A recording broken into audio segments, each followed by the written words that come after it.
अहंकार की लड़ाई में अपने अ, मतलब अपने आप को सही साबित करने के चक्कर में किसी के परिवार के ऊपर लांछन लगाना शुरू कर दे और किसी के परिवार को टारगेट करना शुरू कर दे।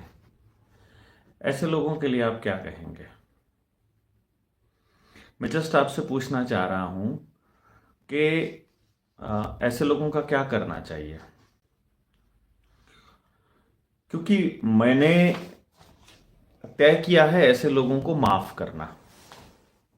बिकॉज मेरे ख्याल से मतलब मैं जहां खड़ा हूं और जहां से मैं चीजों को देखता हूं, वहां no revenge is the best revenge.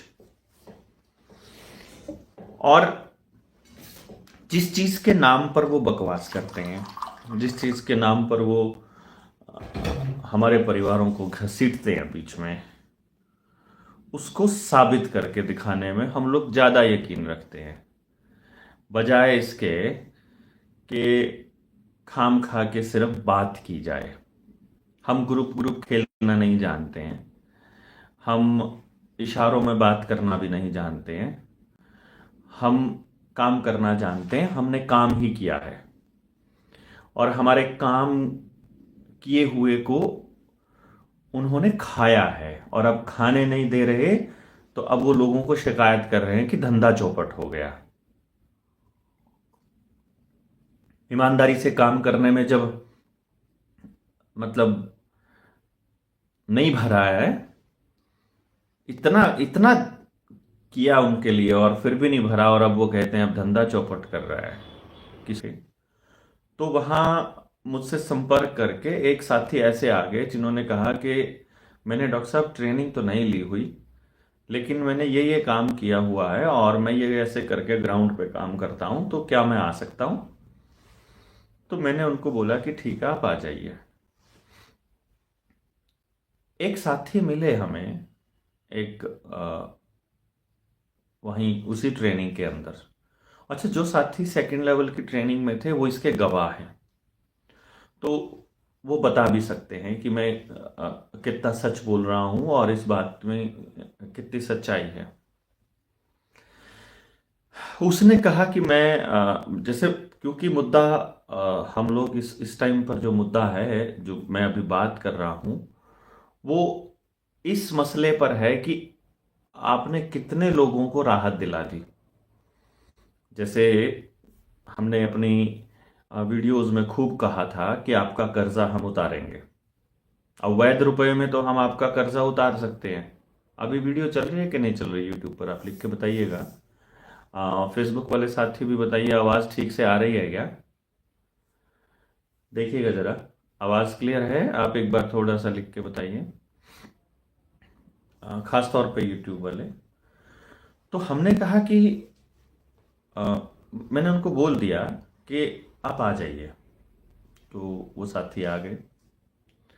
फिर मैंने जो जिसकी मैं बात कर रहा था, मैं उनकी बात बता रहा हूँ आपको कि अ, जो जिस पॉइंट के लिए हमने ये बातचीत शुरू की है, वो क्या पॉइंट था।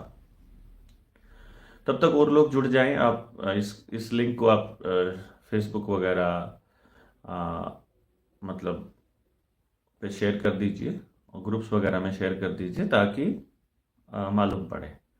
अभी तो रुक नहीं रही होगी वीडियो, अब तो एकदम क्लियर चल रही होगी। अब जो बात मैं आपसे कर रहा हूं वो चूंकि थोड़ा सा लोन वाले इशू को लेकर के भी है, जो हम लोग आवेदन लगाते हैं और जो हमने अभी तक लोगों के कर्जे के लिए हमने आवेदन लगाया हुआ है, और जो डॉक्यूमेंट्स हमने प्रोवाइड किए हैं, उन डॉक्यूमेंट्स के ऊपर भी हम कुछ बात करने चाह रहे थे। उस साथी ने कहा कि डॉक्टर साहब हमारे पास मुझे नहीं मालूम कि मैंने गलत किया कि सही किया। उन्होंने कहा कि मैं तंग आ चुका था, जो ये रिकवरी वाले हमारे साथ करते हैं बदतमीजी और हमारे घर पे आके आ धमकते हैं। मेरे छोटे छोटे बच्चे थे, मैं बर्दाश्त नहीं कर पा रहा था, तो मैंने ये सोचा कि ऐसी जिंदगी से तो मर जाना अच्छा है। और बोला कि मैं दुकान पर गया, मैंने मैंने अपने घर में देखा, पहले कोई रस्सी नहीं थी, तो मैंने सोचा कि मैं रस्सी ले आता हूँ दुकान से, रस्सी ले करके, और वो आ, अब पहले अपने घर में अपने बच्चों को मायके, मतलब अपनी पत्नी को और बच्चों को पत्नी के मायके छोड़ने के लिए चला गया, और घर आकर के सुसाइड करने का प्लान किया। उससे जस्ट पहले, मतलब वो रस्सी भी ले आए, तैयारी भी कर ली, स्टूल भी रख ली, वो सब रख लिया, और कुछ काम करते करते, कुछ फोन खोला, कुछ ऐसा करते करते अपनी वीडियो आ गई सामने, कर्जे वाली। बोले कि हमारे सामने देवेंद्र भाई की वीडियो आ गई, और वीडियो देखते ही पता नहीं क्या आया मेरे दिमाग में, मैंने वो सारा का सारा इरादा त्याग दिया और कहा कि हम अ, अब हम लड़ेंगे। उनके पास कोई दस्तावेज नहीं था, वो उन्होंने आवेदन भी नहीं लगाया था, उन्होंने सिर्फ बात सुनी और बस ये बोला कि मरेंगे नहीं, अब तो जेल जाएंगे या कुछ भी करेंगे, लेकिन अब मरेंगे नहीं। और बोला मैं अगली बार जब वो आया, मतलब रिकवरी वाला, और जब बोलने के लिए आया, तो हमने एक लठ लेकर के, और जो उस रिकवरी वाले की उसने धुलाई करी है कि दोबारा घुस गया तो हम तुझे छोड़ेंगे नहीं। बोले आज तक दोबारा नहीं आया वो रिकवरी वाला, और हमारा परिवार ठीक चल रहा है। वो बोले कि अब हम इतने निश्चिंत हो गए हैं, ऐसे साथी हमें मिल गए हैं कि अब हम कम से कम जिंदगी में सुसाइड नहीं करेंगे। तो बड़ी हिम्मत आई कि भाई सिर्फ इतना भर कहने भर से अगर कोई जिंदगी बच रही है, और ऐसी एक नहीं बता रहा हूं मैं आपको, ऐसी सैकड़ों जिंदगियां हैं। हमने कहा है ये आपको कि कोई भी, मतलब किसी भी लेवल पे आपके लोकल साथी ही करेंगे मदद तो, लेकिन उन्होंने, जिन्होंने भी, जो भी जा रहे हैं, अ, वो लोग इतना हेल्प करते हैं उनका, कि अपने डिस्ट्रिक्ट के जितने भी साथी हैं, हर कोई हेल्प करता है अपने साथियों की। लेकिन बीच में कुछ धंधेबाज आ जाते हैं, जो लोगों को सिर्फ अपना फायदा चाहिए होता है। आप बताइए मुझे, मैं आपको ये बताता हूं कि आपको एक कहानी और बताता हूँ, एक केस, ऐसा ही केस एक और बताता हूँ, और फिर मैं अपनी बात रखूंगा आपके सामने। ये इतने सारे कागज हैं जिनकी जिंदगियां बची हुई हैं अभी तक, मैं आपको दिखाऊंगा ये सारे के सारे दस्तावेज कि कितने लोगों की जिंदगियां अभी बची हैं, और अभी तो पूरे देश को बचाना है। जितने भी लोग हैं, जो समझने वाले लोग हैं, जब वो इकट्ठे खड़े होंगे, तो फिर इस पूरी मुहिम जो व्यवस्था परिवर्तन की है, ये बहुत बहुत दूर तक जाएगी, मैं आपको बता रहा हूं। इसीलिए मैंने आपको कहा है कि जो 200 लोगों की ट्रेनिंग अपनी होने वाली है, जो दूसरी नेक्स्ट अगली होने वाली है, उसके लिए आप अपना फॉर्म भर दीजिए यदि आपने ट्रेनिंग की हुई है, क्योंकि इनिशियल लोगों में आने का अब मौका है। बहुत जल्दी बहुत बड़ी भीड़ जनता सरकार मोर्चा के पीछे लगने वाली है। उस टाइम पर फिर आपके पास रास्ते नहीं होंगे सबसे पीछे खड़े होने के अलावा।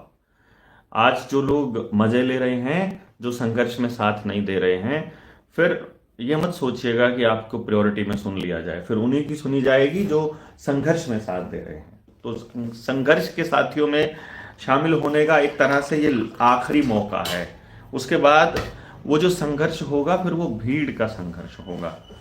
ये वो लोग जो उस मैनेजमेंट के लेवल पर आकर के उन चीज़ों को सीख लें कि भाई कल को बहुत ज़्यादा लोग हो गए तो उनको संभालना कैसे है, हम लोगों को ये सारी बातें तो पता होनी चाहिए ना। एक दूसरे के साथ एक सामंजस्य तो बनना बहुत ज़रूरी है। आप बताइए मुझे कि जितने लोगों ने 200 लोगों वाली ट्रेनिंग अटेंड की हुई है, या इससे पहले वाली की हुई है, कि उसका कोई फायदा नहीं है अगर, कि खाम खाई टाइम वेस्ट होता है तो, और जो आगे भी कनेक्टेड रहते हैं कि वो काम नहीं आती है तो, चाहे आपके बोलने में चाहे काम करने में, हर एक व्यक्ति को इसका फायदा हुआ है, हर व्यक्ति को। शेयर करते रहिए, तब तक मैं आपको वो दूसरी बात बताता हूं जिसको मैंने शुरुआत किया था। एक दूसरा बिंदु यहां से आता है कि ये तो एक पॉइंट हुआ, एक दूसरा बिंदु हुआ। मैं जस्ट इसमें अ, अपने दूसरे किसी साथी, उसका जिक्र मैंने किसी दूसरी लाइव में भी किया है।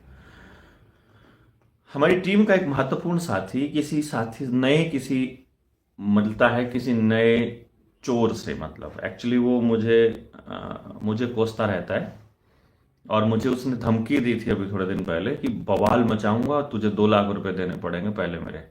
वो 2 लाख रुपए मांगने के लिए मेरे से भगा वो कर रहा था।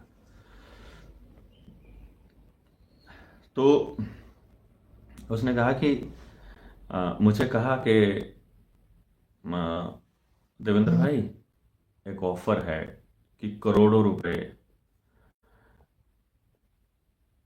यह बात सच है, खुद उसने कही थी, कहो तो मैं नाम बताऊं? नहीं, नाम नहीं बताना है, किसी भी साथी का नाम नहीं लेने की जरूरत है। और नहीं राजेश भाई, जरूरत नहीं है, क्योंकि जो साथी थे उनको तो पता है, और जो नहीं थे उनके लिए जानकारी है कि सिर्फ इतना ही बता रहा बहुत है कि मैं सिर्फ वीडियो बनाने के लिए नहीं कह रहा हूं। सच में हजारों लोगों की जिंदगियां बची हैं, और दूर दराज, अब देखो ना, आप किसान नेता हैं, वो अब ताले अपने आप तोड़वाने लग गए गांव के अंदर। मीटर का विरोध होने लग गया, आरएफआईडी का विरोध होने लग गया, इसका जो ये बच्चों की अपार आईडी है इसका विरोध होने लग गया। हम्म। और अ, नए गांव की जो जमीन है उसको देने से मना कर गए। हम्म।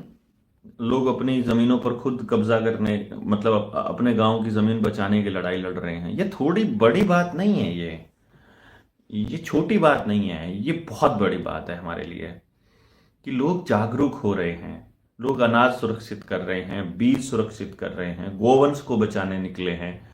मशीनों का क्रेज कम होगा आने वाले टाइम में, मोबाइल का क्रेज भी घटेगा, लैपटॉप, इंटरनेट, ये सब यूज किए जाएंगे, ना कि इनका यूज नहीं हुआ जाएगा। तो अभी गांव को बहुत बड़े लेवल पर जागरूक करना जरूरी है।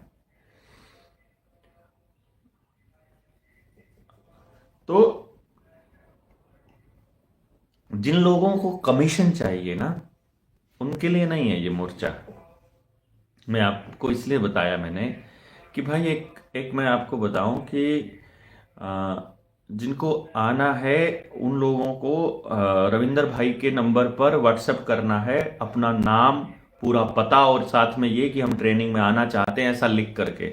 पिछली बार ऐसा हुआ, बस हूँ हाँ करके, फिर वो बहुत सारा टाइम वेस्ट होता है आपकी सिर्फ परिचय लेने में ही। तो परिचय अपना बिना बताए दे दीजिए, और उनके नंबर पर व्हाट्सएप करके बोल दीजिए, लिख दीजिए। मतलब आपको कहना, वो नहीं करना है, कॉल नहीं करनी है, आप उनके नंबर पर मैसेज करके बोल दीजिए कि हमको जो ये अपनी 200 लोगों की टीम है उसके अंदर शामिल होना है, टीम 200 में शामिल होना है।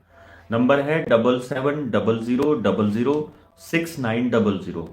आप लोग जिनके पास वो नंबर है या जो सुन रहे हैं, वो टाइप भी कर दीजिए। मैं दोबारा से स्लो बोलता हूं ताकि आप टाइप कर सको आसानी से। नंबर टाइप कर दीजिए, और साथ में रविंदर भारती आप लिख भी दीजिए। 77000069, फिर से 00, यानी 7700006900। आप ये नंबर जो है, ये आप टाइप करके इसमें लिख सकते हैं। तो उनको बता दीजिए, हमने अपने साथियों को ये बोला है कि भाई, किसी भी साथी का अगर बात आवेदन लगाने की आती है, और यदि उस किसी साथी के पास में मान लो उसका लोन ही 3 4 5 लाख रुपए का है, यार यार 5 6 लाख रुपए के लोन की तो इंस्टॉलमेंट ही 5 6 हजार होती है। तो अगर उसके भाई के पास में पहली 5 6 हजार रुपया होता तो वो इंस्टॉलमेंट ही ना दे देता। तो इसलिए हमने अपने साथियों को बोला हुआ है, ऐसे किसी साथी से आपने सहायता राशि के नाम पर कोई कंपल्शन नहीं डालना है। अगर उनकी इच्छा है तो वो एक किताब हमसे, किताब की अमाउंट जितना पैसा जमा करा सकते हैं। अगर उनके किताब की अमाउंट जितना भी पैसा नहीं जमा करा सकते हैं, तो चाहे भले ही वो थोड़े से पैसे जमा करा दे जितना उनका गुंजाइश होती है, जस्ट एक सहायता राशि की आपका कंट्रीब्यूशन हमारी तरफ आ गया, हम आपका एक कंट्रीब्यूशन कर रहे हैं। It's not a give and take, it's not a business, it's not a selling anything.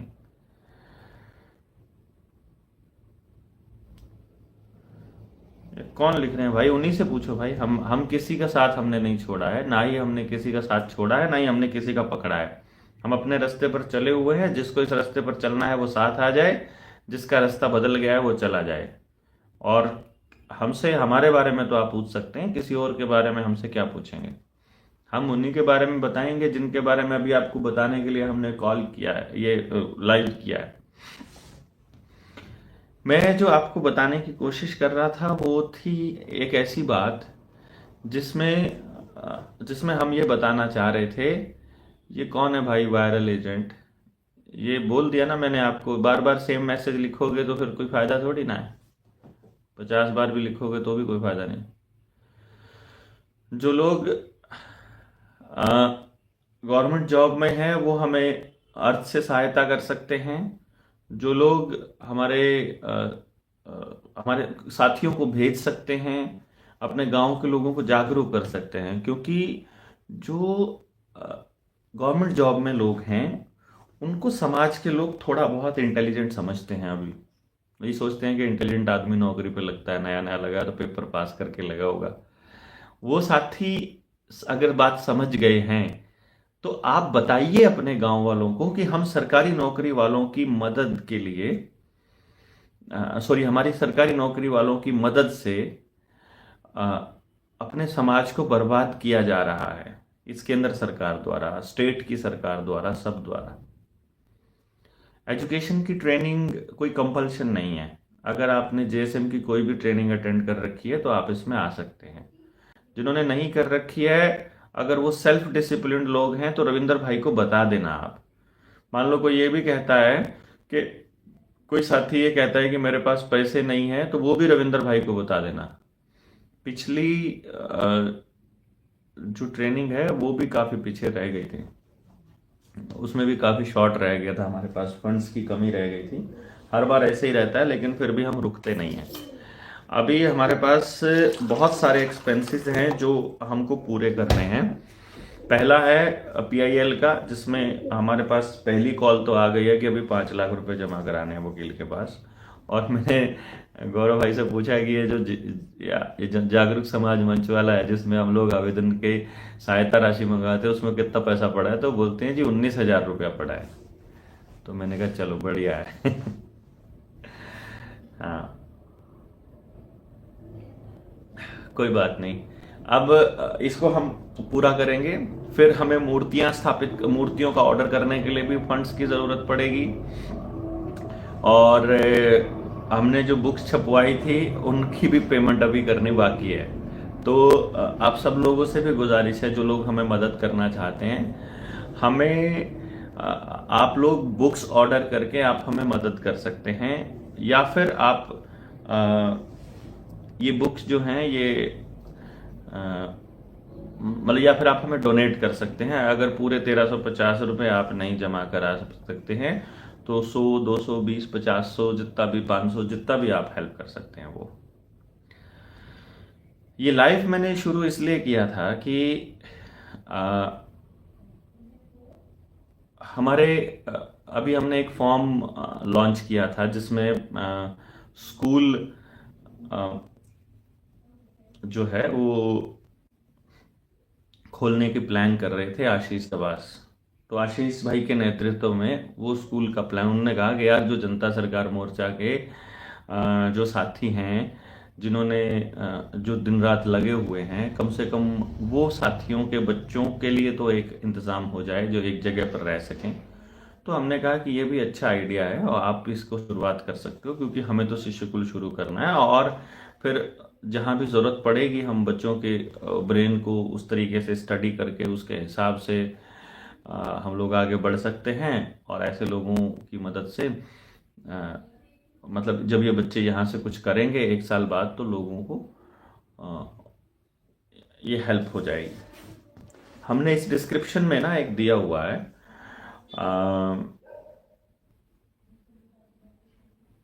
क्या नाम, जो अकाउंट नंबर, आप उस अकाउंट पे वैसे करवा सकते हैं। सो यस, ये बहुत बढ़िया है। आप रिटर्न गिफ्ट के तौर पे अगर लेना देना चाहते हैं तो इससे अच्छी तो किताब हो ही नहीं सकती है।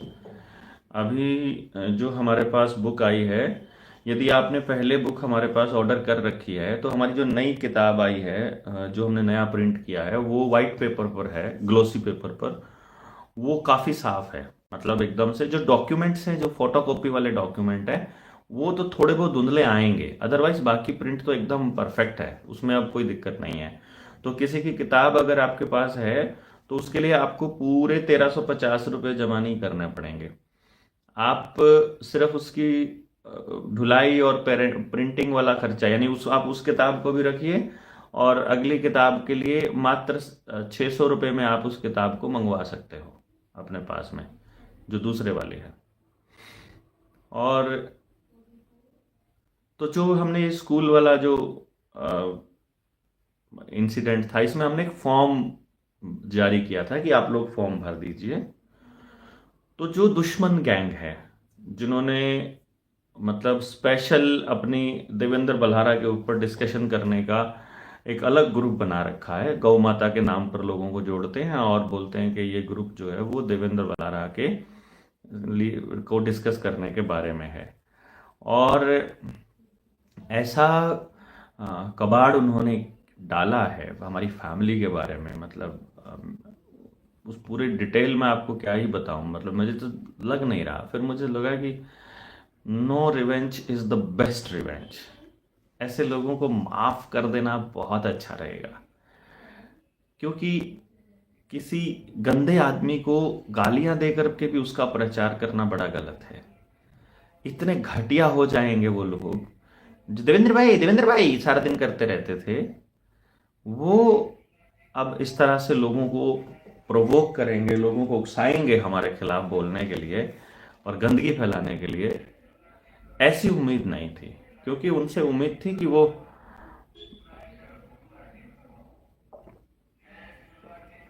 अपने आप को महर्षि दयानंद सरस्वती जी के शिष्य कहते थे कि हम उनके अनुयायी। उन्होंने तो शायद इस तरह की चीजें नहीं सिखाई बताई होंगी, और यदि ऐसा कुछ करना सिखाया है तो कुछ तो तथ्य रखे होंगे समाज में। बट एनी हाउ, मैंने जो जिस चीज के लिए आपको ये किया है कि जिन लोगों की जिंदगियां अभी तक बची हैं, कुछ हम प्रूफ दे देते हैं। आज हमारे साथी कोटा से हैं जो ललित भाई, जिनकी हमने प्रेस कॉन्फ्रेंस भोपाल में भी की थी, आपको याद होगा। हमने आप सबके हाथ में एक हथियार दिया है इस किताब का। ये आप किसी जज को भी दे सकते हैं, आप इससे नॉलेज लेकर के आप ये भी पता लगा। हमने जो सीरीज भी शुरू की है इसकी पूरी एक्सप्लेनेशन के लिए, मैंने 3 वीडियोस इसकी आ गई हैं, चौथी वीडियो इसकी आज शाम को या कल आ जाएगी, जो पूरा का पूरा इस पूरी किताब को एक्सप्लेन कर रही है।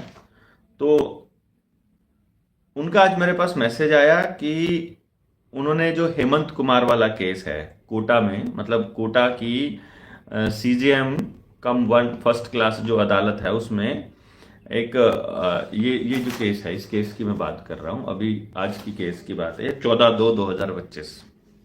तो आज 14 तारीख है ना, तो आज मेरे पास आया मैसेज, नहीं 14 नहीं होगी, आज कितनी डेट है, मैं डेट ही भूल गया। 14 तो अभी थी, 14 फरवरी, तो 15 तारीख होगी, आज 16 होगी, ऐसा 15 होगी आज। तो कल की तारीख का ये पेज है। इसमें हेमंत कुमार वाले केस में जब 15 है आज, सॉरी, हाँ, वो अदालत का पुराना एक ऑर्डर लेकर के जब आते हैं और घर वालों को घर से बेदखल करते हैं पुलिस वाले, और जब पुलिस वाले उस पूरी कार्रवाई को अंजाम दे रहे थे तो वहां CCTV कैमरे में उनकी घटना कैद हो जाती है।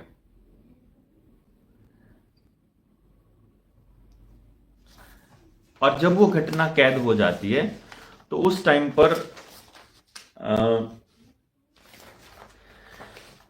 इस पूरी घटनाक्रम को फिर कोर्ट के अंदर लेकर के जाया जाता है कि ना तो पुलिस वालों के पास नया कोई आदेश था, जैसे पुराना आदेश था उस आदेश पर उन्होंने उनके घर पर ताला लगा दिया। अब आपके पास 2 रास्ते हैं, बाहर बैठिए, क्योंकि आदेश ताला तो लग ही चुका है ना। अब ताला आपके घर पे लग चुका है तो आपके पास है कि आप या तो किराए पर जाइए, या ठंड में मरिए, अपने बच्चों को बेघर कर दीजिए, अपना घर सौंप दीजिए, अपनी प्रॉपर्टी। या फिर दूसरा रास्ता है कि अगर दस्तावेज आपने लगाए हुए हैं, आवेदन आपने लगाया हो और बैंक ने उसका जवाब नहीं दिया है, तो अपना ताला तोड़कर अपने घर में रहिए। ज़्यादा से ज़्यादा पुलिस वाले आपको कोर्ट में मतलब आपको क्या नाम अरेस्ट करेंगे। आपकी एक दिन में मतलब कोर्ट से जो है आपकी जमानत हो जाएगी। बाहर आकर के केस को अच्छे से लड़िए। दो रास्ते हो गए ना। तो उन्होंने दूसरा रास्ता, जो हेमंत भाई ने दूसरा रास्ता चुना, जमानत हो गई, अपने केस लड़ना चालू किया। दोबारा से जब बैंक वाले पुलिस असिस्टेंस लेकर के आते हैं, पुलिस वालों से सेटिंग होती है, उनको पता नहीं था कि अब की बार जानकार लोग इनके साथ में हैं, जेएसएम के लोग अब उनके साथ में हैं, तो वो उनके घर पर कब्जा करने के लिए आते हैं और उनको जबरदस्ती बाहर निकालने की कोशिश करते हैं। एक बार फिर कब्जा ज्यादा से ज्यादा ले लेंगे, इससे ज्यादा तो क्या ही होगा। तो सभी साथियों ने क्या किया कि फिर से अपने घर में रहना चालू किया और फिर अदालत में गए उन पुलिस अधिकारियों के खिलाफ। और जो जो दस्तावेज लगा रखे थे वो सारे दस्तावेज लगा करके कि जब हमने इनकी पूरी पूंजी को वैध रुपए में पे कर दिया है, तो अभी आप ये लोग कैसे किस तरह से लेके आ सकते हैं कोई भी आदेश। और जो आदेश पुराना है, उस पुराने आदेश के आधार पर जो इन्होंने कब्जा लिया था, वो तो वापस मालिक ने अपना कब्जा वापस ले लिया है। तो इनको अब नया आदेश लेकर के आना पड़ेगा। पुराने एक ही आदेश को बार बार थोड़ी ना चलाते रहेंगे। और उस आदेश की अनुपालना के बाद जब इन्होंने ताला तोड़ा था, तो उनको जमानत ले ली थी और वो केस चल रहा है। तो विचाराधीन केस के अंदर आप कैसे इस तरह की कार्रवाई कर सकते हैं। तो जब थाना अध्यक्ष ने नहीं माना, जब डीएसपी ने नहीं माना, डीवाईएसपी ने, तो फिर उसके बाद में ये सारा का सारा केस होता है और हम अदालत में जाते हैं हमारे साथी। और 175(3) जो बीएनएस की है, जो पहले 156(3) होती थी, उसके तहत उनके ऊपर कार्रवाई के लिए आदेश देने के लिए कोर्ट में जाते हैं। तो कोर्ट में उनकी अर्जी स्वीकार कर ली जाती है और अब अगले इस महीने की तारीख 20 तारीख दोबारा से लग गई है और अब नोटिस जारी हुआ है इन लोगों के खिलाफ। किस किस के खिलाफ, किस किस के ऊपर एफआईआर करने को बोला है। डीवाईएसपी संजय शर्मा के खिलाफ, जो कोटा का मुख्यालय में बैठते हैं। इंस्पेक्टर पुलिस लाइन का है संचित, उसके खिलाफ। जो एसएचओ है थाने का बोरखेड़ा का पुलिस एसएचओ, उसके खिलाफ। जो कैशियर है, जो अतिरिक्त पुलिस अधीक्षक यानी कि उसका जो कैशियर क्लर्क है, उसके खिलाफ। और यानी कि एसीपी के खिलाफ, डीएसपी के खिलाफ। और कांस्टेबल है छुट्टनलाल शर्मा, उसके खिलाफ। 6 पुलिसकर्मी और थे, उनके खिलाफ, पुलिस लाइन कोटा से। और एक जो बैंक कर्मचारी था, उसके खिलाफ। और जो बैंक का प्राधिकृत अधिकारी जो बन करके आया था, जो कहता है कि मैं हूं, मतलब यहां पर ड्यूटी मजिस्ट्रेट बना देते हैं किसी को भी उठा करके, वो सचिन कुमार, उसके खिलाफ ये एफआईआर के लिए कोर्ट ने अर्जी इसमें दाखिल कर दी गई है और अब इनके खिलाफ एफआईआर होनी तय है। इससे पहले कि मैं आपको कुछ केसेस बताता हूं जो आपके सामने हमने नहीं बताए थे। एक केस जो हमने आपके सामने बताया था, वो बुलंदशहर में जब प्रेस कॉन्फ्रेंस करके आपको बताया था कि अपनी किताब के दस्तावेजों के आधार पर जब किसी व्यक्ति ने कोर्ट में अपनी अर्जी डाली, उसके बाद 4 लोगों के मुकदमे वहां पर दर्ज हुए। अभी वो मुकदमा दर्ज हो चुका है और इसमें कौन कौन लोग हैं ये मैं आपको बता देता हूं। ये अलग अलग मुकदमे हैं, ये एक मुकदमा नहीं है। मैं कहीं आपको ये सोच रहा हूं कि एक मुकदमा है, ये अलग अलग 5 लोगों के 4 मुकदमे हैं। वो 5 लोगों के नाम मैं आपको बता रहा हूं ताकि जो बुलंदशहर के साथी हैं और आसपास के यूपी के जो साथी हैं, वो अपने वीरेंद्र सिसोदिया जी से संपर्क करके इस पूरे घटनाक्रम की जानकारी ले लें।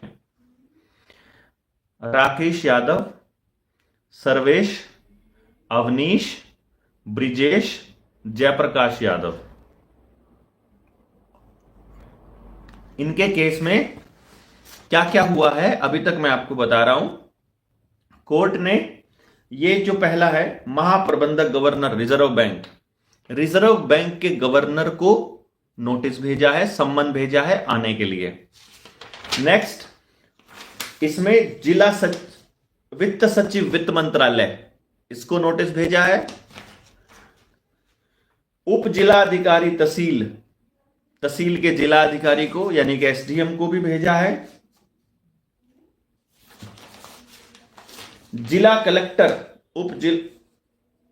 अपर जिला अधिकारी यानी डेप्यूटी कलेक्टर को भी भेजा है, डिप्टी कलेक्टर को भी भेजा है, जिला अधिकारी डिस्ट्रिक्ट कलेक्टर अपर कलेक्टर को भी भेजा है।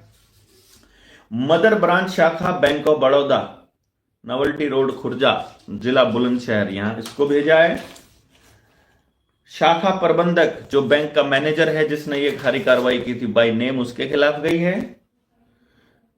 जिला कलेक्टर अपर जिला अधिकारी राजस्व, उसके खिलाफ भी गई है। ये सारे लोगों को यानी कि रिजर्व बैंक के गवर्नर को और साथ में वित्त सचिव वित्त मंत्रालय को भी सम्मन जारी हो चुका है, सिर्फ समझ के दम पर। जो ऊपर से ऑर्डर हैं ऐसे लोगों के खिलाफ ही हम लोग ये कर रहे हैं, ताकि आप लोगों को पता चले कि ऊपर से कोई ऑर्डर नहीं होता है, ये सब इनके मिली भगत होती है। ऊपर से ऑर्डर कह दिया, आप मान लेते हैं। ऊपर कौन है? अभी मान लो एसपी को आदेश मिला है, उसको किसने दिया? मंत्रालय ने दिया ना। मंत्रालय में मंत्री बैठा हुआ है, उसको किसने पावर दी है? वो पावर, उसकी पावर उसके पास जो पावर है वो जनता की दी हुई है ना। तो जनता के ऊपर जनता की दी हुई पावर से राज करने का ये एक तरीका है लोकतंत्र। तो इसमें जब जनता खड़ी हो जाए कि मैं तुम्हारे इस आदेश को नहीं मानता, उस वक्त का मतलब है कि आपने वो पावर उनसे ले ली है। यानी जितने भी आदेश आपके ऊपर लागू होते हैं वो आपकी कंसेंट से होते हैं, तो आपको अपनी कंसेंट वापस लेनी आनी चाहिए। इसके लिए हम आगे, क्योंकि अकेले आदमी की कंसेंट वापस लेने से कुछ नहीं होने वाला, इसलिए इसको जन आंदोलन बनाना पड़ेगा। और इसीलिए इन लोगों मतलब आपको संगठन की जरूरत पड़ेगी, और इसीलिए हम लोग इकट्ठे कर रहे हैं। यह बात आपको मालूम पड़ना चाहिए कि यहां लोगों को इकट्ठा इसलिए नहीं कर रहे हैं कि हमको उन लोगों से कुछ इस तरह के नए नए कुछ काम करवाने हैं। हमको ये लड़ाई को अच्छे से समझाना है कि इससे हिम्मत आपको मिलती है। आप लड़ेंगे तो बात बनेगी, आपकी लड़ाई को आप ही लड़ेंगे।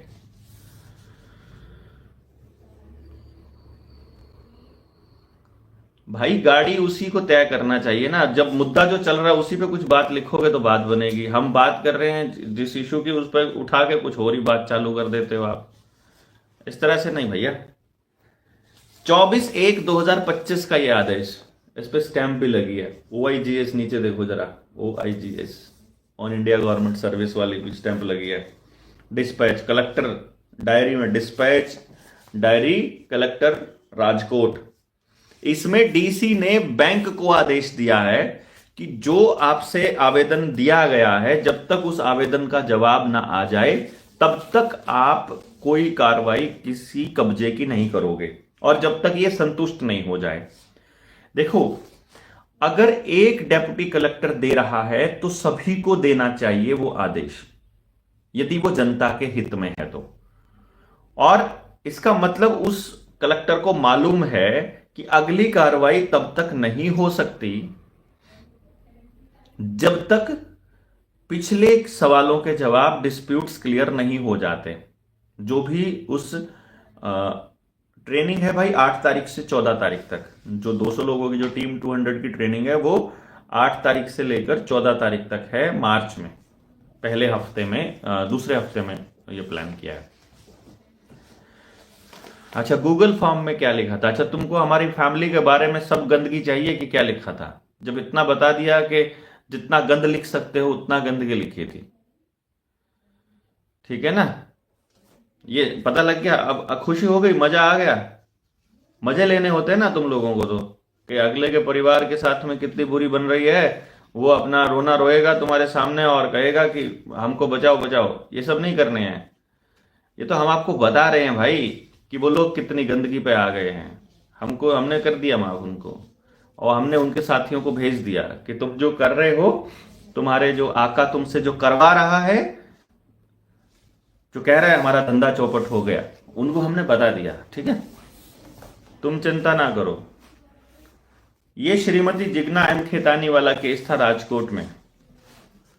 ये हाँ, तुम काहे को पूछ रहे हो भैया? हम बताएंगे ना आपको जब हमें बताना होगा। मैं तो पूछ रहा था, जो बात चल रही है उसको नहीं सुन रहे हो ना? मजे लेने आए थे तब से यही पूछ रहे हो कि फैमिली के साथ क्या हुआ, परिवार के साथ क्या हुआ। हम्म। परिवार के साथ क्या होगा? जो आदमी घर से मरने के लिए निकला है, जिस आदमी को पता है कि भाई तुम जो तुम जिंदगी में तुम्हारे पास हासिल है उसको छोड़ करके, और जो काम करने निकला उसमें सिर्फ गालियां और लठ हैं। आज की सरकार के सामने कोई बोलने की हिम्मत कर रहा है और आप लोगों को मजाक सूझ रहा है ना, और उसके उसके परिवार को अलग धमकियां मिलती हैं, उसको अलग से धमकियां मिलती हैं, और आपको मजाक सूझ रहा है। हम्म? ये केस में समन हो चुका है, ये केस में कोर्ट ये बैंक मैनेजर को जा चुकी है चिट्ठी कि अगली कार्रवाई नहीं होगी और आपको कोई पुलिस फोर्स नहीं मिलेगा जब तक कि आप इनके सारे के सारे कागज का मतलब दस्तावेज नहीं, उनका जवाब नहीं दे देते हो। मनोज गांधी वाला केस जो कोटा का ही था, वहां पर बेशक कोई आदमी लड़े, कोई आदमी बीच में छोड़कर लड़ाई को भागे, वो अलग कहानी है। दूसरी बार स्टे ऑर्डर हुआ है, ये स्टे ऑर्डर यानी कि आपकी मकान की कुर्की की कार्रवाई के ऊपर स्टे ऑर्डर हो गया है, और उस स्टे ऑर्डर के बाद में अब वो अपने घर में रह रहे हैं कोर्ट के थ्रू। ये देखिएगा ऊपर, हुक्म या कार्रवाई में इनिशियल जज मनोज कुमार बनाम शाखा प्रबंधक बैंक ऑफ बड़ौदा। ये है 31/1/2025 का। मैंने जो पहला आदेश आपको दिखाया था वो दिसंबर का था, ठीक है। फिर जो एक अभी का आज का बताया था, फिर अभी जो बताया मैंने दिसंबर के बाद में, ये जनवरी का है। मैं सिर्फ आपको ये दिखाने की कोशिश कर रहा हूं कि जिन लोगों ने इस हथियार का इस्तेमाल किया है वो लोग लड़ रहे हैं। हम फिर से वो लाइन बोल रहे हैं, हम आपको मदद करेंगे जहां आपको जरूरत पड़ेगी वहां पर। हम आपके इस पूरे के पूरे प्रकरण की ठेकेदारी नहीं लेंगे। हम जो आपको जो एजुकेशन के लिए कर रहे हैं, जिनकी ट्रेनिंग हो गई है, वो भी बेस्ट है, इसके अंदर आ जाएंगे। हम आपको वो सब कुछ प्रोवाइड करेंगे जो अपने पास है सिस्टम से। और पीआईएल लगेगी तो मतलब पूरे भारत के लिए लगेगी। भाई मेरा तो कर्जा है नहीं कि मेरा कर्जा भी हो जाएगा अगर सबका होगा तो। मैं तो अपना इस तरीके से कर रहा हूं कि सबका सबका भला हो जाए और व्यवस्था परिवर्तन के लिए ये सब होना है। आज बैंकों के बाहर, बैंक के बाहर, कौन से बैंक के बाहर? मुंबई में न्यू कोऑपरेटिव बैंक है, उस बैंक के 26 शाखाओं का लेन देन बंद कर दिया आरबीआई ने। वहां पर लोग खड़े हैं बैंकों के बाहर, एक पैसा नहीं मिल रहा है, जिनकी कमाई जिंदगी भर की पड़ी है, पेंशन का पैसा पड़ा है, एफडी का पैसा पड़ा है, सब कुछ पड़ा है। JSMBharat.com पे जाके किताब का ऑर्डर कर सकते हैं आप। उनका पैसा पड़ा है और वो पैसा निकाल नहीं पा रहे हैं, रो रहे हैं बाहर, बीमार हैं, अस्पताल में पैसा चाहिए, लेकिन ना ट्रांसफर हो रहा है ना वो दे रहे हैं आपको। क्योंकि हमने आपको बताया था जब 5 साल पहले पंजाब एंड सिंध बैंक की एक शाखा और उसकी सारी शाखाओं को बैन किया था, तब आप लोग नहीं बोले थे, चुप थे सारे के सारे, और सारा देश के अंदर हाहाकार मचा हुआ था। तब जब नोटबंदी के दौरान, तब भी आप बोले नहीं थे। हमने आपको बताया था बैंकिंग सेक्टर की वॉट लगने वाली है। ये वॉट अभी लग रही है बैंकिंग सेक्टर की। अभी बैंक पूरी तरह से बैन करने हैं, इन्होंने बंद करने हैं। ये धीरे धीरे आपको आदत डाल रहे हैं कि आप एक बार सब कुछ डिजिटल करने लग जाओ, फिर अचानक से एक दिन इंटरनेट गायब होगा। फिर क्या है, आपको लाइन में लगने की, गालियां खाने की आदत है ही है। फिर वो कह देंगे डिजिट्स आपके खाते में आ जाएंगे, and digit is equal to money, digit रुपए में ही चलेगा, तो आप मान जाएंगे। लेकिन आप ये नहीं देखेंगे कि रुपया कहां से आया था, वो डिजिट क्या है, वो किसके बराबर है, मानक क्या है। आप तो मान जाएंगे ना कि डिजिट बराबर रुपए। अभी ये जो केस आया, ये पता लगा आपको 30/1/2025 का है ये। इसमें भी सारा का सारा प्राइवेटाइजेशन नहीं जी, बिल्कुल बैन, सोशल क्रेडिट स्कोर आएगा, पूछिए चंद्रशेखर जी क्या कहना चाह रहे हैं। तो ये आ गया एक केस। नेक्स्ट आपको बता रहे हैं 10 फरवरी का ये केस। फरवरी तो अभी का ही ना, 10 फरवरी, उसका ये आदेश है। नरेंद्र साहू बनाम कोगता फाइनेंशियल लिमिटेड। यहां पर भी मुख्य वित्त सचिव जो वित्त मंत्रालय का, गवर्नर आरबीआई का, जिला अधिकारी जनपद कलेक्टर यानी कि जो डीसी है उसका, तहसीलदार है उसको, और प्रबंधक कोगता फाइनेंशियल लिमिटेड को आदेश हुए हैं कोर्ट में पेश होने के और जवाब दाखिल करने के। समझ गए? यहां पर भी यही है कि जब हमने वैध रुपए में आपको पेमेंट कर दिया है तो आप हमारा हरासमेंट क्यों कर रहे हो। आई बात समझ में? ये हमने आदेश सारे के सारे निकलवाए। अब आपको मैं सिर्फ ये बताने की कोशिश कर रहा हूं कि जिन्होंने भी इस दस्तावेज का इस्तेमाल किया है, अपने आसपास वकील ढूंढे हैं, उन लोगों की मदद हुई है, उनको राहत मिली है, उनके घरों के। अब एक बात सोचिए कि अगर जिला अदालत ने आपका केस स्वीकार कर लिया खाली, तो मैं आपको बता दूं जिला अदालत को इसके ऊपर आदेश देने का कोई अधिकार नहीं है। यानी केस सुनने का मतलब है उसके ऊपर स्टे ऑर्डर के टाइप का कुछ मिल जाना। वो पूरे देश के अंदर लागू नहीं होता है। हां, अगर अभी हाईकोर्ट का होता ये स्टे एक, बस फिर पूरे देश के अंदर सारी कुड़की, सारी नीलामी, सारी घरों पर कब्जे और सारी वसूली एकदम बैन हो जाती, बंद हो जाती। तो ये रास्ता हम लोग अपनाने जा रहे हैं कि एक हाई कोर्ट का स्टे पूरे देश का कर्जा मुक्त कर देगा। ये हम पहले बता चुके हैं। हमारे कहने से कभी भी वो आपको कर्ज मुक्त नहीं करेंगे, वो आपका कर्जा माफ कर देंगे। माफ करने में और मुक्त करने में बड़ा फर्क है। हम लोग अदा करने की बात कहते हैं, वो लोग माफ करेंगे। और माफ भी वो क्या करेंगे, हमारे ही संगठन से जो महत्वाकांक्षी लोग हैं उनको उठाएंगे, उनको हीरो बनाएंगे, उनकी मदद से ये बताएंगे कि ये, उनसे आंदोलन करवाएंगे, उस आंदोलन को मीडिया से कवरेज दिलवाएंगे, उसको फंडिंग भी देंगे, और वो जब हीरो बनाएंगे और उनको राजनीति में लेकर के जाएंगे, उनको राजनीति में बिठाएंगे। ये करते हैं ये लोग, इनका पुराना स्टाइल है ये। और हम लोग ऐसे ही क्रांतियां करते रहते हैं और फिर लास्ट में जाकर के समाज को कह देते हैं कि जिस समाज के लिए तुमने गालियां खाई उस समाज ने क्या किया। हम तो ऐसे भी नहीं है कि डोनेशन के पैसों से ही कुछ कर लें, क्योंकि हमने ये तय किया है कि भाई ना तो मुझे चुनाव लड़ना है, ना मुझे यहां से कोई दुकानदारी खोलनी है, ना ही मुझे क्या करना है इन लोगों का जो हमारे साथ आएंगे। इस व्यवस्था परिवर्तन की नींव बना करके समाज के अगली पीढ़ी को दिशा देने का काम हम शिष्य कुल के माध्यम से करने वाले हैं। शिष्य कुल मेरा एक ऐसा ड्रीम प्रोजेक्ट है जिसमें हर गांव से 2 बच्चे अगर हरियाणा के लेता हूं और बाहर के क्रांतिकारियों के बच्चे अगर उसमें आते हैं तो 14-15 हजार बच्चों को एक साथ शिक्षा दी जा सकती है। तो क्या गांव में 1000-2000 बच्चों को शिक्षा नहीं दी जा सकती है, ये बताना समाज को। और जब वहां से निकलने वाले हर बच्चे को हाथ को अच्छे से समझाया जा सकता है, उनको हर हाथ को काम दिया जा सकता है, तो क्या गांवों के पास इतने रिसोर्सेज नहीं है?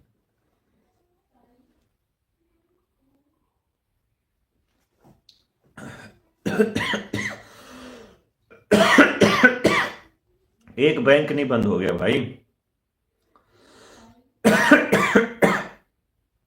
40 बैंक तो मर्ज किए थे इन्होंने, वो बंद करना ही होता है। और बैंक पर अभी चर्चा की थी मैंने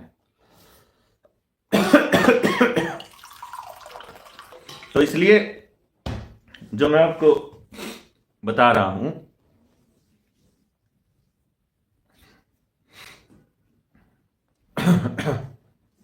आप 8 मार्च वाली जो हमारी ट्रेनिंग है, जो टीम 200 की, उसके लिए रजिस्ट्रेशन करना है तो रविंदर भाई के नंबर पर आप व्हाट्सएप कर दीजिए 7700006900, और 8 से लेकर 14 तारीख का। और उसमें भाग लेने का 7 दिन का जो एक्सपेंस है, जो अब की बार हमने रखा था वो 3,000 रखा था, लेकिन उसमें बात नहीं बनी क्योंकि बहुत से साथियों ने ये कह दिया कि भाई हमारे पास तो है नहीं, तो उनका खर्चे का भार बाकी लोगों पे पड़ गया, और अभी हमारे पास उसके भी शॉर्टेज रहती है। तो अभी हमने यही रखा है कि अभी फिलहाल हम 3,000 ही बोल रहे हैं, पर कोऑपरेटिव चलेगा उसका टोटल हिसाब करके अब भी दे देंगे आपको। ये हिस्से में आया है। जिन भाइयों के पास व्यवस्था है वो कर देंगे, जो साथी आ नहीं सकते वो हमारे को फाइनेंशियली हेल्प कर सकते हैं, और जो साथी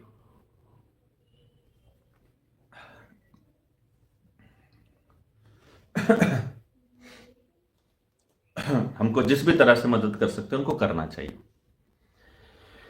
उस बात को हम पूरा करते हैं कि भाई आपके हाथ में हथियार दे दिया गया है, आप इसको किस तरह से इस्तेमाल करोगे आप देखिए। हम अपनी स्पीड से चल रहे हैं, हमको वाकई में फंड्स की बहुत ज़्यादा ज़रूरत है, और मतलब मुझे आ, हम हमारा जो इरादा है वो ये है कि भाई अभी 23 मार्च को शहीद भगत सिंह, राजगुरु सुखदेव की समाधि पर, जब हम लोग सॉरी इनकी शहादत दिवस पर हम समालखा में रविंदर भारतीय भाई के नेतृत्व में एक बहुत बड़ा कार्यक्रम आयोजित कर रहे हैं, बहुत बड़ा कार्यक्रम।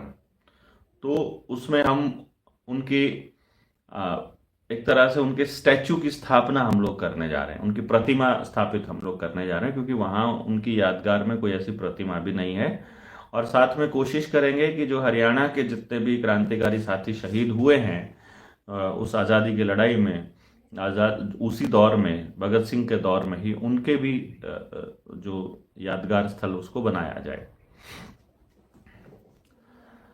हाँ, स्कूल वाला फॉर्म भी आप भर सकते हैं, वो लिंक मैंने आपको पहले वाली वीडियो में दिया हुआ है, आप भर के और कल आ जाइएगा स्कूल वाले मुद्दे पर। जिनको अपने बच्चे, जिनके बच्चे 8 साल से लेकर और 15 साल, 8 से 11 के जो बच्चे हैं, 8 से 11 के बच्चों के लिए हमने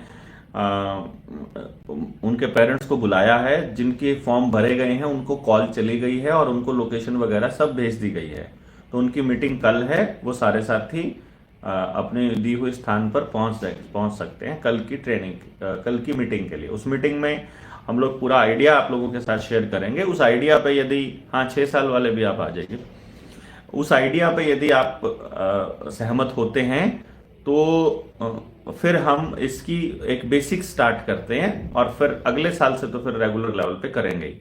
क्योंकि ये जो 200 लोग हैं, कम से कम इनके बच्चे तो इनके, ये अपने बच्चों की तरफ से तो सुनिश्चित हो जाएं या निश्चिंत हो जाएं कि भाई उनकी तो बच्चों की पढ़ाई चल ही रही है, और बाकी के जो साथी हैं और जिनको अपना बच्चा वैसे करवाना है, उस तरह के एजुकेशन सिस्टम में एंट्री करनी है, तो वो भी अपने बच्चों को कुछ टाइम के लिए या मतलब फुल टाइम के लिए भेज सकते हैं, पूरे सेशन के लिए। वो आपके ऊपर है, it's totally up to you. वो आप फॉर्म भर दीजिए, कल जब आप आओगे तो वहां पर चर्चा हो जाएगी। वहां पर जो भी आपके सवाल होंगे, जितने भी डाउट्स होंगे, उनको सब हम क्लियर करके आपको दे देंगे। तो इसमें आशीष डबास जो भाई हैं वो इसका नेतृत्व कर रहे हैं, वो इसको कंप्लीट कर रहे हैं। बाकी मैं उन लोगों से ये कहना चाहूंगा जिन्होंने भी परिवार को बीच में घसीटा है, ऐसी भाषा का इस्तेमाल उन लोगों ने किया है जिसको बोला भी नहीं जा सकता ऑनलाइन। मतलब मैं आपको बताऊं, बोला भी नहीं जा सकता, और बस दया सी आती है उन पर। क्या करूं मैं, मतलब मेरा तो है ना कि आप jsmbharat.com पे जाकर के किताब, सिसोदिया जी आप किताब का ऑर्डर कर सकते हैं, और बहुत ही क्रिस्टल क्लियर साफ किताब चाहिए तो आप अमेजन, फ्लिपकार्ट से भी ऑर्डर कर सकते हैं। मैंने अपने जीवन काल में कभी अपनी मतलब मेरा बुरा करने वाले लोगों की भी कभी बुरा नहीं किया है, तो इसलिए मेरे को ये लगता है कि अभी भी मैं अपने पथ से नहीं भटकने वाला हूँ। जो लोग धोखा देने वाले हैं उनका कर्म वो है, जो लोग परिवारों पर अटैक करने वाले हैं उनका कर्म वो है। मेरा काम भरोसा करना है, हम भरोसा करेंगे। और आप सब लोग जितने भी लोग लगे हैं, हम भरोसा आप पर नहीं, खुद पर नहीं, हमको परमात्मा पर भरोसा है। हमको ये पता है कि जो काम हम आज कर रहे हैं, हो सकता है कि हमें इस जगह पर इसका उतना फल ना मिले, पर हमें ये भी मालूम है कि परमात्मा किसी की मेहनत को रखता नहीं है और उसका जो भी ड्यू होता है वो पूरा करके देता है। तो जो हमें मिलना होगा, यदि वही अंतिम है, और वैसे भी हमने क्या किया है क्या नहीं किया है ये हमारे जाने के बाद ही तय होगा, तो तब तक तो हमें इंतज़ार करना होगा। अभी डिसाइड करना बड़ा मुश्किल हो जाता है, आदमी के जीते जी मुश्किल हो जाता है कि उन्होंने क्या किया समाज के लिए। शायद मरने के बाद हमारे लोग जो हैं वो थोड़ा सा ज़्यादा भावुकता में आकर के और फिर प्रचार प्रसार करते हैं। भगत सिंह को भी उस टाइम की सरकारों ने आतंकवादी ही घोषित किया था, और उस दौर में भी बहुत से लोग थे जो सरकारों के साथ थे, और आज के दौर में भी बहुत से लोग हैं जो अपने खिलाफ बात कर रहे हैं। मतलब मैं उनके साथ कंपैरिजन नहीं कर रहा हूं जिन्होंने अपना जीवन दे दिया इस देश के लिए, परंतु मैं ये कहने की कोशिश कर रहा हूं कि जिनको समझ में आया हुआ है, कम से कम वो लोग घर में नहीं बैठो अभी। देखो, जिनको समझ में नहीं आया हुआ उनका तो कोई कसूर ही नहीं है, और जिनको समझ में आ चुका है वो कम से कम आगे निकल करके बोलना स्टार्ट कीजिए। दौर थोड़ा भयंकर है, समाज को जगाना बड़ा ज़रूरी है, और आप सब लोगों को एक साथ मिलाना भी ज़रूरी है। ट्रेनिंग्स के अलावा दूसरी कोई जगह नहीं है जहां आप दूसरे से एक दूसरे को मिलवाया जा सके। इसलिए आप सब लोगों से रिक्वेस्ट है कि जितना हो सके आप ट्रेनिंग वाली जो इंसिडेंट्स हैं, जो भी होते हैं हमारे 2-2, 3-3 दिन के, उनमें ज़रूर पार्टिसिपेट किया करें। ऐसा ना हो कि मतलब फिर बाद में आप लोगों को लगे कि शायद हमें आना चाहिए। तब 7 दिन की ट्रेनिंग हुई हमारी, हम कुछ भी फेसबुक पर नहीं डाल रहे हैं उस ट्रेनिंग का हिस्सा, या यूट्यूब पर नहीं डाल रहे हैं। उसका कारण है कि कुछ चीज़ें जो हैं वो हमें ट्रेनिंग में ही मिलेंगी, वो यूट्यूब पर वीडियोस के माध्यम से नहीं मिलने वाली, वो कभी भी नहीं मिलने वाली, वो वहीं मिलेंगी। किसी भाई का कोई सवाल है तो वो पूछ सकते हैं। तो अभी हो जाएगा, सब बदलेगा, सारा कुछ। पुरानी किताब को वापस करने की ज़रूरत नहीं है दोस्त, आप उसको रखिए। अगली किताब को 600 650 वो बता देंगे आपको वहाँ की पुरानी किताब आपके पास है, आपका एड्रेस अगर गया हुआ है तो आप नई किताब एक और ले लीजिए उसके अंदर। तो एक तरह से आपका वो सिर्फ लागत में आपको मिल जाएगी, क्योंकि उसमें अगर थोड़ा बहुत कुछ धुंधला है तो ये नई वाली किताब उसको पूरा कर देगी। अदरवाइज जो मैटर लिखने का है, देखो दस्तावेज थोड़े से धुंधले ही रहेंगे, पर मैटर जो है इसके अंदर वो तो एकदम साफ है। जी, हो जाए। जोधपुर से आप अपना नंबर मैसेज कर दीजिए कमेंट बॉक्स में, कोशिश करेंगे आपको किताब देंगे। अभी किताब नहीं छप के पहुंची है, तो अब डिस्पैच शायद हो जाएगा आपको, अब हफ्ते भर में किताब आपको मिल जाएगी, जिन लोगों की भी पेंडिंग बची हुई है, अदरवाइज सबको मिल जाएगी। तो आप सब लोग जुड़े रहे, इसके लिए बहुत बहुत धन्यवाद। मैं आप सब लोगों से फिर से दोबारा से गुजारिश करूंगा कि आप सारे साथी लोगों को जोड़िए, जितने लोग हैं उन सब लोगों को अपने साथ जोड़ करके साथ लेकर के हमको चलना है। और हम कोशिश कर रहे हैं ऐसे लोगों को साथ लेकर के चलने की, जिन्होंने अपने समाज में थोड़ा बहुत अपना योगदान तो आप दे ही रहे हैं, लेकिन बड़े लेवल पर कुछ करने की योजना है, तो उसमें आप सबका साथ चाहिएगा। और आपके पास कोई ऑप्शन अगर नज़र आ रहा है तो आप वो बताइए, हमें सुझाइए, मेल कीजिए, आप लिखिए इसके अंदर। और किताब आपने पढ़ ली है तो उसके भी आप फीडबैक दीजिए। बाकी नीडर इंडिया चैनल पर प्लेलिस्ट बना दिया मैंने, रुपया मूल्य का मापक या शोषण का साधन, इसी नाम से आप उस प्लेलिस्ट पर जाकर किताब को डिटेल में भी समझ सकते हैं, उसको पूरा हमने दिया हुआ है। तो आप सारे साथी जुड़े, बहुत बहुत धन्यवाद, आप सबका शुक्रिया, धन्यवाद, बहुत बहुत।